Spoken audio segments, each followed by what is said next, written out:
What a way to start the good morning that with MTV Sports' Good Morning Sri Lanka. I'm your host, Jason. Of course, it is a new day. And what do we have in store for you? I'm not sure. I'm not really good at hyping people up for the new day.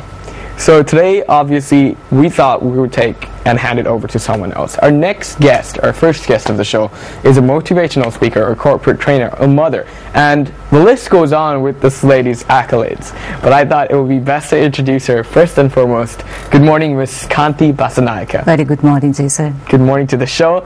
Are you a morning person? Do you wake up in the morning like regularly? Not really. Seems like Good Morning Sri Lanka is the only one that does. But all right, so getting into now what you are here to kind of tell us the difference between successes and failures and how people have interpreted it wrong in the past years. Like since throughout the history of mankind, we've been thinking failure is bad and success is good. But you've actually messed around with the formula, and you're saying there's a different way to go about these things. Yeah, it's wrong the perspective actually. Okay. Now the failure, the people are very reluctant to fail. Right. Yeah. All of us wanted to succeed in some other way. So if I talk about my experiences and from a women's perspective, the failure and the success, I would say that goes side by side. Right. Right. And you have to fail first to succeed sometimes. Okay. It should not be the same. But for me, if I get some examples from myself, for me, from the time when I was growing up, I wanted to be someone who is important and recognized, the usual the stuff. Clearly, you've done that. Not really at the very beginning. Okay. So at that time, actually, I could not complete my education as I planned. Right. So at that time I had a family to raise, money to earn, and so many obstacles which prevent me continuing with my studies. And when I applied for a promotion in my organization, they said that my qualification does not adequate for the promotion. Right. So I hit the red line there. Right. So what I did, I was determined to succeed. I wanted to prove myself, okay, this is what I couldn't complete. This is where I failed in my expectations. So what I did was took it as a challenge and then started studying by myself, as well as completed several education programs simultaneously, which gave me the advantage over the profession that I have been doing at that time, and then helped me to climb up the ladder. Okay. And achieve the highest pinnacle of the corporate ladder. Right. That is one thing. That is my experience. But take the example of the others. Now, if you are a person who had learned history, you would have known Thomas Alva Edison failed 999 times before he came out with the light bulb. Came out with the light bulb. Okay. Right. Take the example of the Michael Jordan. Right. Are you a basketball fan? Yes, of course. So, Me, yes. How many games has he lost?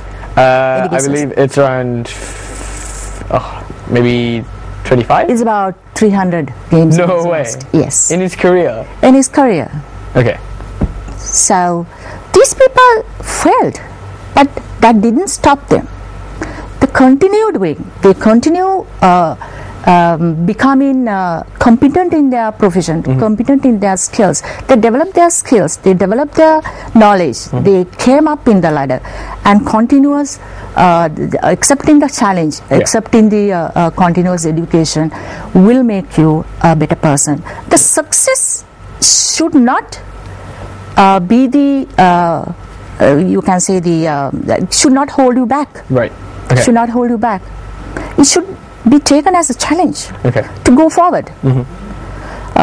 So the mentally strong people does not dwell on the past or about their failures or just sort of they are not taking this as an obstacle. Success has to be earned by yourself.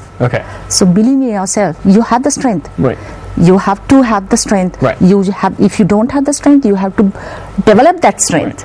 One thing I've noticed is that that little phrase, believe in yourself, it's been used so much like in certain parts, and people have taken that for granted. So they're like, oh yeah, I've heard this one before, I wouldn't really use it. But you've come up with changing the formula up of life. You've put you, usually it's you, failure, you, failure on this side and success on the other. Yeah. But you've shifted success to the very end, and then you have failure in the middle. Yes. So you're saying that failure is just an obstacle that you just have to overcome for success? Yeah, almost. Right. Sometimes, of course, there may be several the unforeseen obstacles which are coming up, Right.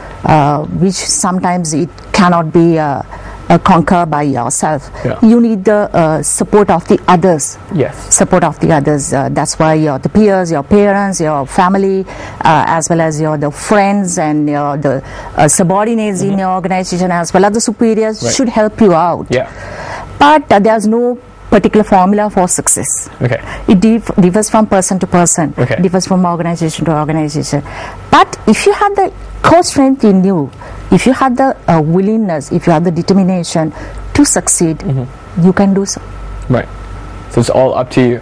All right. So you've obviously there are areas that you've kind of specified in everything that you do. Like there are 8 things that you have to convert your failures to success. Yeah. And then you have to change. Enough is enough. Yes. So these are like quick steps. If you could just run us through these steps, would be great. Right. Change, of course. The Stephen Covey in his book, The 7 Habits of Highly Effective People, have said, Okay. except with babies, all the others resist change. Change is not easy. Right. Yeah. But as a woman, we will be going through several changing phases. Yeah.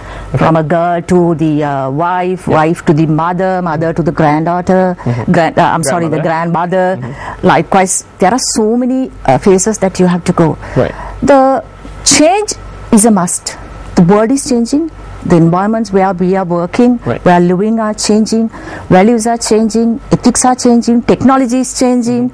Now, unless you adapt and adapt to that particular changing environment, you will be lagging behind. Okay. The others will go forward. So the change is a must. Okay. Change is a must. So the change is what would I say is change. You need to change yourself, and you need to adapt to the environment where you are, and be flexible in your attitudes, thoughts, attitudes, and your action. You are responsible for your actions. The outcome comes from that particular action. So unless you change. Now another example which I can give you is the technological changes. While we were studying, we didn't have computers. Yeah. Okay. We didn't have computers, and the computer, when the computers came into the office environment, we had to learn it. Okay. So I wanted to do that. I went for a particular computer training program and learned that. Yeah, because that's one of the huge obstacles that a lot of people who, the future generation obviously grew up with computers in their lives. Exactly. But, so you're suggesting is that for someone of the generation that really didn't have computers, you would obviously suggest instead of complaining, go and get it done. Get it done. Okay. Complaining won't, or complaining or the obstacles of the other people. Now, why do you want to consider the opinion of the others? No need. Yeah. So it's all about you. All about you. Right. All about you. The number 3 step in your process is enough is enough. Clarify. Okay. Have you watched the movie, J-Lo's movie of Enough is Enough? Enough is enough. Jennifer Lopez. No, I haven't. No, you haven't. No. It's about a woman who is being abused by her husband and taking that abuse for a longer period and then stop that. At a certain point, she has to stop it, and then she retaliate back. How she has retaliated, how she has overcome that problem, and how she has won and had a peaceful life for herself as a daughter. That's a beautiful story. If you haven't watched it, just watch it. Okay, I will. Jennifer Lopez is enough. Yes. Right. So all of us do have a certain tolerance level for anything, even to have a food. Yeah.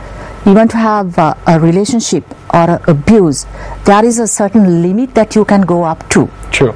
Beyond that, people have to respond positively or negatively. Yeah. When you respond it to positively, of course, you can overcome that problem. Okay. Now, sometimes when we are talking about this, nowadays we see every day we see a lot of the child abuse cases, women abusing cases, domestic violence, and all sort of things which people don't want even to talk. Yeah. Even in the office environment, even though we don't talk about the sexual harassment, it is there. Sexual harassment means not the physical harassment, the mental harassment. Right? Now, who are we? If you don't stop that, if you don't take necessary action to stop it at that certain point, it will continue. Yeah. It will continue. Yeah. So the enough is that. Take action. Again, like I would like to repeat the previous sentence which I have used. Your actions will result in the outcome of the situation. Yeah, that is true. Yeah. That makes sense. All right, on that note, we're going to a quick commercial break and we'll have more of Kanthi. We'll speak about professionalism. Is it too much for the office space, or would you use it in your personal life as well? Right after this break.